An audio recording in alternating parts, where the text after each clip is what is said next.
ওম নম শিবায়। জয় শিবশম্ভু। বন্ধুরা, এখন শ্রাবণ মাস চলছে, যে মাসকে বলা হয় ভগবান শিবের অতি প্রিয় মাস। এই মাসে শ্রাবণ অমাবস্যা অত্যন্ত গুরুত্বপূর্ণ বলে মনে করা হয়। এই শ্রাবণী অমাবস্যা উৎকল, চিথালকি এবং হরিয়ালি অমাবস্যা নামে পরিচিত। শাস্ত্র অনুসারে পুণ্য সঞ্চয়ের জন্য এই তিথি খুবই গুরুত্বপূর্ণ। এই শ্রাবণ মাস বাবা মহাদেবের অত্যন্ত প্রিয় মাস, আর শিবের সঙ্গে প্রকৃতির এক গভীর যোগ রয়েছে। তাই মহাদেবকে প্রসন্ন করতে এই তিথির মাহাত্ম্য যথেষ্ট। সেই কারণে এই শ্রাবণী অমাবস্যার দিন পালন করা হয় বিভিন্ন আচার অনুষ্ঠান। বন্ধুরা, আজ এই ভিডিওর মাধ্যমে আলোচনা করব যে এই শ্রাবণী অমাবস্যার দিন কোন কোন কাজ করার কথা বলা হয়। আশা করি দর্শক বন্ধুরা এই ভিডিওটি আপনাদের খুবই ভালো লাগবে, তাই ভিডিওটি শেষ পর্যন্ত মনোযোগ সহকারে দেখুন।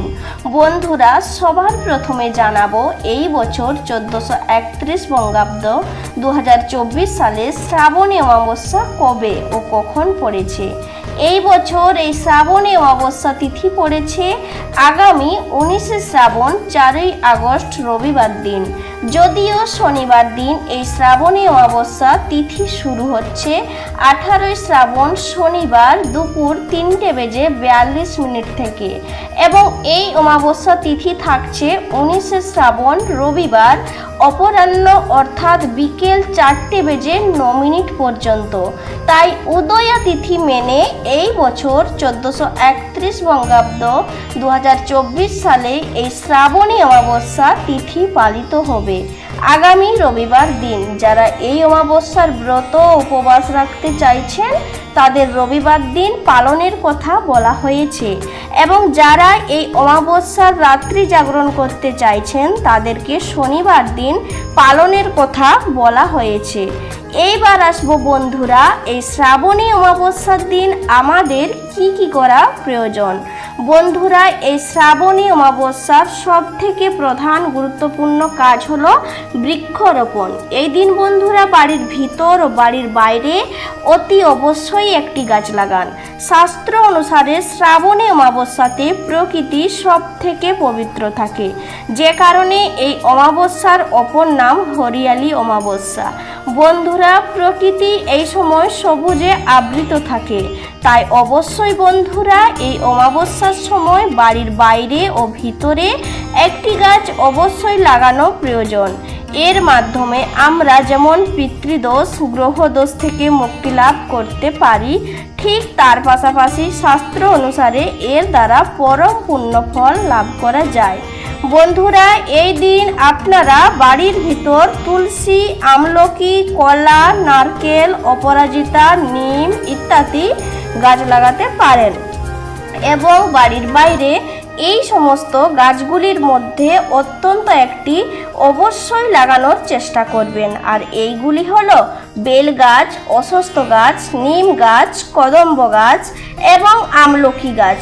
বন্ধুরা, এই সমস্ত গাছগুলির মধ্য থেকে অত্যন্ত একটি গাছ লাগানোর পাশাপাশি আপনি আপনার পছন্দ অনুযায়ী গৃহের কক্ষে উপযুক্ত যে কোনো গাছ লাগাতে পারেন। বন্ধুরা, দ্বিতীয় যে বিষয়ের কথা বলবো তা হলো এই শ্রাবণী অমাবস্যার দিন যদি সম্ভব হয় তাহলে অবশ্যই গঙ্গা স্নান করুন।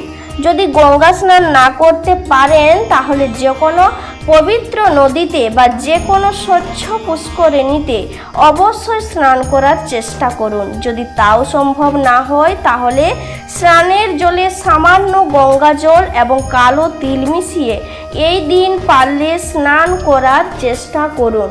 তৃতীয়ত যে বিষয়ের কথা বলবো তা হলো এই শ্রাবণ মাসে সন্ধেবেলায় অশ্বত্থ গাছের পাশে একটি সর্ষের তেলের প্রদীপ জ্বালিয়ে আসুন এবং সেই গাছে 3 বার পরিক্রমা করুন।